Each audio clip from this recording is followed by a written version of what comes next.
दोस्तों इस लेक्चर में हम वर्बल प्लान के बारे में पढ़ेंगे। इसको हम कैनन ऑफ टर्मिनोलॉजी भी कहते हैं, ये आप याद रखना। इसमें हम होमोनिम्स और सिनोनिम्स का इस्तेमाल, कैनन ऑफ टर्मिनोलॉजी में होमोनिम्स और सिनोनिम्स का इस्तेमाल कम होना चाहिए, लेकिन सिनोनिम्स का इस्तेमाल तो नहीं होना चाहिए। होमोनिम्स का इस्तेमाल होता है कभी कभी अगर वर्ड या टर्मिनोलॉजी की किल्लत हो। तो हम इसके कैनन्स पढ़ेंगे, कैनन ऑफ टर्मिनोलॉजी के कैनन्स पढ़ेंगे। इसमें जो पहला कैनन आपके पास आ जाता है वो कैनन ऑफ कॉन्टेक्स्ट आ जाता है। कैनन ऑफ कॉन्टेक्स्ट क्या कहता है? कैनन ऑफ कॉन्टेक्स्ट कहता है कि हमारे पास वास्ट क्लासिफिकेशन होती है, लेकिन हमारे पास वर्ड्स या टर्म्स कम होते हैं। तो हमें कभी कभी क्या करना पड़ता है कि हमें एक वर्ड को डिफरेंट आइसोलेट्स के लिए दिखाना पड़ता है।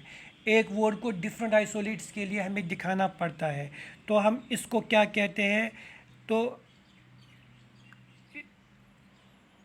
Standard isolates to be sufficient to use the homonyms. और हम स्टैंडर्ड आइसोलेट्स को इस्तेमाल करते हैं to sufficient use of homonyms, ताकि हम होमोनिम का इस्तेमाल कर पाए। ठीक, ये यही कहता है, ये इसका मतलब यही है कि हम यहाँ पे होमोनिम्स का इस्तेमाल इसलिए करते हैं क्योंकि हमारे पास टर्म वर्ड्स कम होते हैं, तो क्लासिफिकेशन वास्ट होती है। इसीलिए डिफरेंट आइसोलेट्स को डिनोट करने के लिए हम सेम वर्ड का इस्तेमाल करते हैं। ठीक, ये कैनन ऑफ कॉन्टेक्स्ट कहता है। कैनन ऑफ इन्यूमरेशन क्या कहता है? कैनन ऑफ इन्यूमरेशन कहता है a basic subject term needed to be defined. यहाँ पे बेसिक सब्जेक्ट टर्म डिफाइन करनी पड़ती है। कैनन ऑफ इन्यूमरेशन क्या कहता है? कैनन ऑफ इन्यूमरेशन का मतलब यही है कि हमें ऑर्डर में टर्म्स, हमने पहला टर्म लिया, फिर हम दूसरा टर्म, ऑर्डर में हम टर्म्स लेंगे। किसी भी क्लासिफिकेशन को करने के लिए हम ऑर्डर में टर्म्स लेते हैं क्लासिफाई करने के लिए। फिर यहाँ पे कैनन ऑफ करेंसी क्या कहता है? कैनन ऑफ करेंसी कहता है कि किसी सब्जेक्ट या आइसोलेट का नेम चेंज हो सकता है विद टाइम। तो हमें वो टर्म्स इस्तेमाल करने होंगे, या वो टर्म्स इस्तेमाल करने होंगे जो उस सब्जेक्ट को नए नए टर्म्स इस्तेमाल करने होंगे, ताकि जिस सब्जेक्ट का हमने नेम चेंज किया है, या जिस सब्जेक्ट का हमें जिस सब्जेक्ट को हमें नए से डिनोट करना है, वो टर्म्स उस वक्त उस सब्जेक्ट को प्रॉपरली रिप्रेजेंट कर सके, प्रॉपरली डिनोट कर सके। ये कैनन ऑफ करेंसी का मतलब है।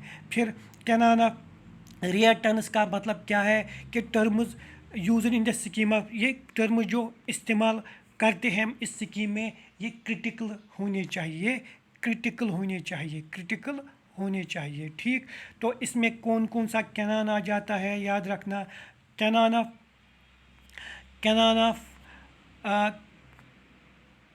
वर्बल प्लान या कैनन ऑफ टर्मिनोलॉजी में कौन कौन सा कैनन आ जाता है? Canon of context. दूसरा इसमें आ जाता है कैनन ऑफ इन्यूमरेशन, याद रखना। दूसरा इसमें आ जाता है कैनन ऑफ इन्यूमरेशन। तीसरा इसमें आ जाता है कैनन ऑफ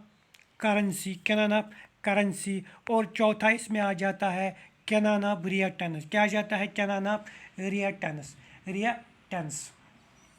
ठीक, तो ये ख़त्म हुआ, ये सारी प्रॉब्लम ख़त्म हुई। अब इन कैनान्स की प्रॉब्लम ख़त्म हुई। अब हम जल्दी से देखेंगे कि कौन सा कैनान किस किस कैनान में आ जाता है। जल्दी से क्वेश्चन इसी तरीके से आ सकता है। हमने पहले कौन सा कैनान पढ़ा? हमने पहले कैनान पढ़ा आइडियल प्लेन का कैनाल। आइडियल प्लेन में हमने कौन कौन सा कैनान पढ़ा? पहला कैनान हमने पढ़ा canyon of characteristic. Canyon of characteristic में कौन कौन सा कैनान आ जाता है? कैनान ऑफ कैरेक्टरिस्टिक में हमारे पास कैनान ऑफ, चलो मैं आपको साथ साथ दिखाऊंगा, जस्ट 1 मिनट।